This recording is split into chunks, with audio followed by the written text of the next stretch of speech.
Oke, selamat malam, selamat pagi, selamat siang, selamat sore. Kembali lagi dengan kita dari Bos Auto Konsep. Kita sekarang lagi kedatangan project baru lagi dari customer kita.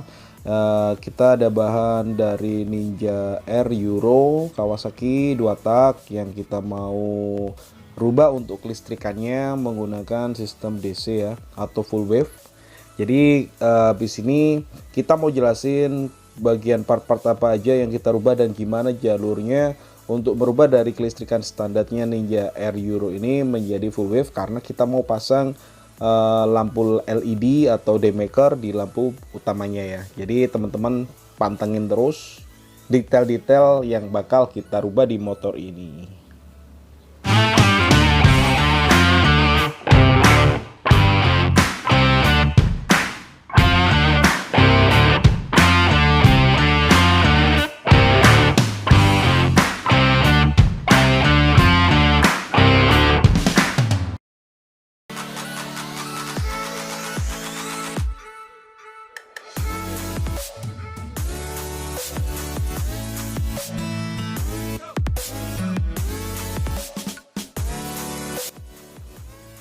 Oke, jadi ini kita udah buka untuk bagian bodi tangki di motor Kawasaki Ninja 2 tak ini. Ini kondisi motor masih standar ya. Jadi untuk kabel-kabel dan jalur-jalur soket-soketnya masih original, masih belum ada ruban sama sekali. Jadi ini kita udah buka untuk bagian spool di bagian mesin bagian kiri. Ini teman-teman bisa lihat ada 3 kutub.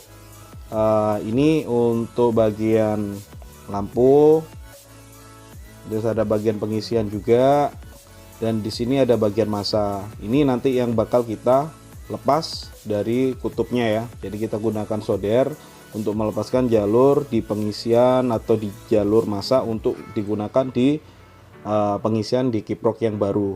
Kebetulan untuk motor ini kita menggunakan kiprok dari Yamaha Bison ya, yang substitusi sama dengan menggunakan milik Tiger, atau yang terbaru ini dari Yamaha NMAX juga sama.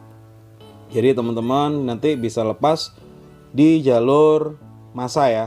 Pada intinya untuk bagian full wave harus terlepas dari jalur massa. Ini kita udah bongkar juga di motor ini.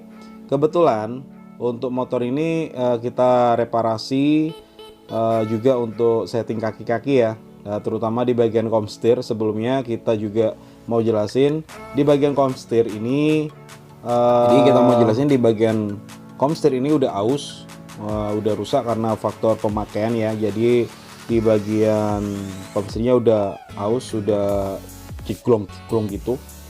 Nah ini kita ganti ya untuk menggunakan kualitas original. Jadi teman-teman bisa lihat untuk kemasannya seperti ini. Dan yang kita dapatkan dari waktu pembelian ini berupa bungkus-bungkus kecil-kecil seperti ini. Ada 1 set komstir, karena banyak beredar di pasaran untuk komstir itu label aja yang original, tapi untuk barangnya kita dapatkan barang dengan kualitas yang KW ya kan. Jadi original bisa kita tebus dengan harga 300 ribuan sekian gitu loh. Di kota-kota teman-teman pasti berbeda-beda juga mungkin. Untuk spool kita udah lepas, jadi seperti ini kita udah lepas. Untuk bagian dari massa ya, dari jalur massa kita tambahkan kabel ini yang ke warna hitam ini, yang berwarna hitam ini kita tambahkan kabel baru yang nanti kita bakal fungsikan untuk jalur pengisian di kiprok yang baru. Oke teman-teman bisa lihat ya. Jadi yang 1 kabel itu jalur massa.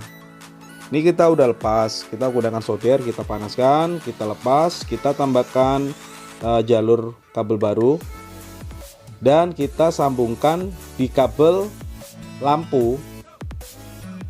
Tuh kabel lampu yang warna kuning. Kalau teman-teman sih sebenarnya banyak cara, tapi untuk saya sendiri kita manfaatkan kabel original yang ada, jadi kualitasnya bisa lebih bagus juga. Kabel warna kuning kita lepas dan kita sambung dari jalur yang ke massa tadi ya. Nah ini kita sambungkan, itu kelihatan.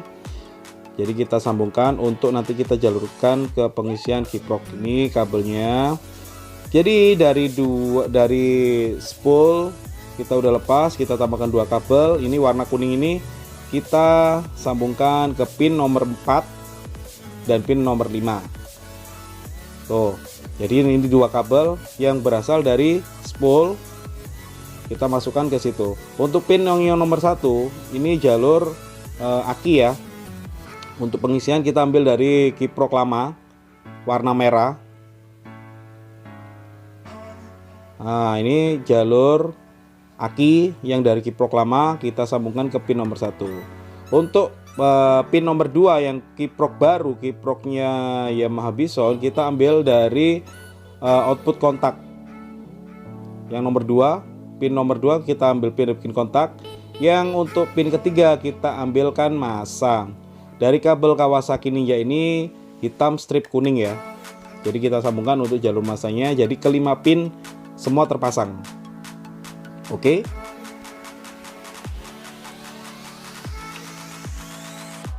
Oke, selanjutnya kita mau nyalakan ini motor ya. Jadi tanda pengisian ini nanti normal atau tidak, kita gunakan voltmeter atau AVO. Kebetulan saya menggunakan voltmeter. Di sini terbaca 14,1 sampai 14,4 itu batasan angka yang normal ya. Jadi kalau lebih dari 14,5 sampai 14,6 ke atas itu dipastikan ada yang bermasalah dan bisa terjadi overcharge yang pasti nanti bakal merusak aki teman-teman di semua motor. Oke. Jadi kabel-kabelnya tadi udah kita jelaskan di awal untuk sambungan jalur pin-pinnya. Ini tanda kalau untuk pengisiannya udah di jalur yang benar ya. Nah, ini kita lagi pasangkan voltmeter yang baru tadi karena kita menggunakan voltmeter punya bengkel, jadi untuk pengetesan aja. Jadi kita pasangkan voltmeter yang baru. Ini 14,5, 14,3, 14,2 seperti itu. Nanti pada waktu pengisian, pada waktu pemakaian motor ini digunakan untuk lampu-lampu, dia pasti otomatis turun di angka 12, atau 13, tergantung dari beban wattnya atau beban lampu yang kita gunakan ya. Jadi seperti ini. Untuk lampu daymaker dipastikan aman karena untuk jalur pengisiannya juga udah kita full wave, kita sesuaikan dengan kebutuhan. Karena kalau kita tidak rubah menjadi full wave, dipastikan aki kita bakal tekor ya, karena pengisian dan output yang dibutuhkan itu tidak sesuai. Oke, terima kasih udah pantengin channel kita. Salam dari Bumi Mojopahit. Blah.